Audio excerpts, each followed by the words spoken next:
Okay, hello, Hope and Healing community. My name is Leslie, and I'm here this morning with Jenny Maguire. She's one of our newest providers here at Hope and Healing on staff. And this morning, we're going to be asking her some questions about her past experiences in her practice, where she went to school, how she became a therapist, and everything in between. So we're going to jump right into it and let Jenny introduce herself. Thanks for joining me this morning, Jenny. Could you just give us a little brief introduction as to who you are and maybe some of the experiences that led you to become a therapist? Yeah, so thanks for setting this up. And like you said, I'm Jenny. I graduated from University of Maryland with my undergrad and University of Southern California with my graduate in clinical social work. Like so many of the families that we serve, I was raised in the military. Then I served for several years myself, and now I get to call home wherever the Air Force sends me and my family. So it's been quite the journey, but I did spend a significant amount of time in Europe and Asia. So home is all over, but I definitely feel most at home in the East Coast. Yeah. My time in the service really gave me lots of opportunities to experience other cultures and learn about a variety of struggles around the world.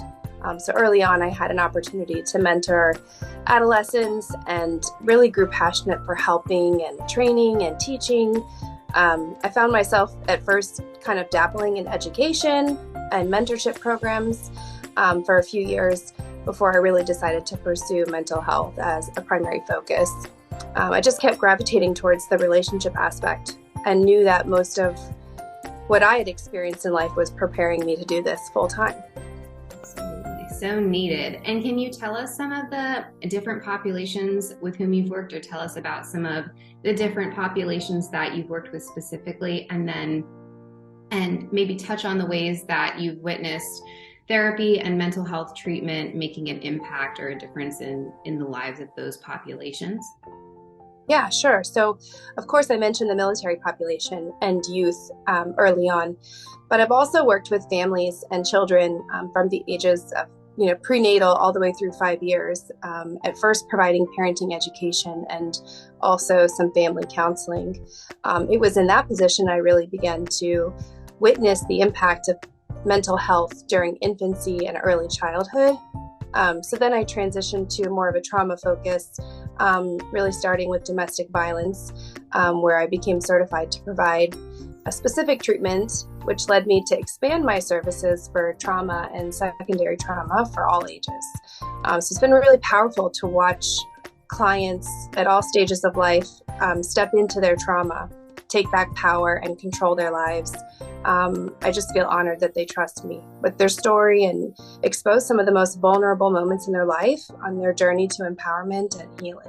Wow, absolutely. Absolutely. So how have some of these experiences shaped you as a therapist for the practice that you are a part of now at Hope and Healing?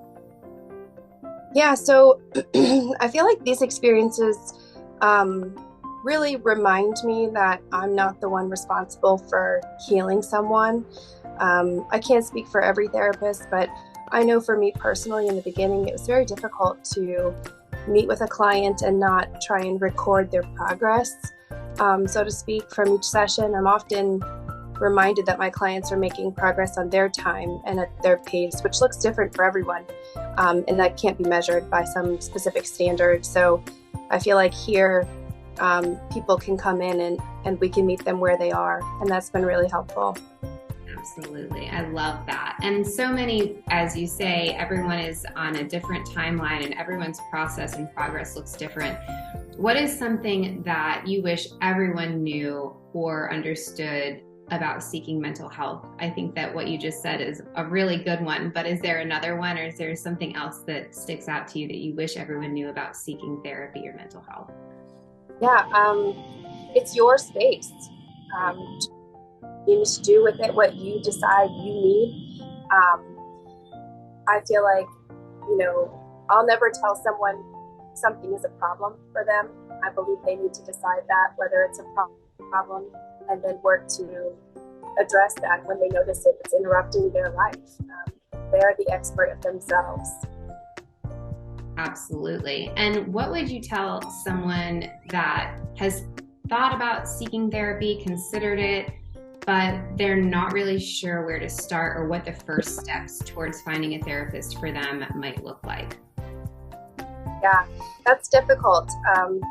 We are strangers, so it can be a little unnerving to take that step. But I'll say, therapy is not for everyone. I believe everyone can benefit from it, but it is not the solution for every single person. A lot of people have strong support systems. A lot of people have really good friends in their lives and other coping mechanisms that work for them. And one of the things I like to do is work from a strengths perspective. So, I hope that if you're coming, you're open to it being helpful. Just know that it's not a fix. If you go into therapy looking for a magic wand, you're probably going to be disappointed. It's very uncomfortable sometimes to process what you've gone through. So it's important to find someone you're comfortable with.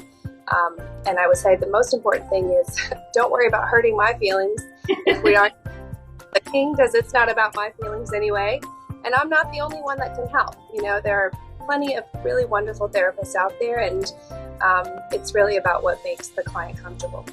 Absolutely. And that's one of the reasons that we like to do these Q&As with our therapists for Hope and Healing, have them on the website, and then we also share them on our social media platforms so that people can at least get a little face-to-face exposure to someone that they might end up in a session with at some point, without even having to come into the office. So I really appreciate you being available to do that today. I know some of your future clients also may be watching this. Also grateful that we took the time to get to know you a little bit today and record a quick video. So is there anything else that you want to wrap up with before we sign off, or did we do a pretty good job of covering everything?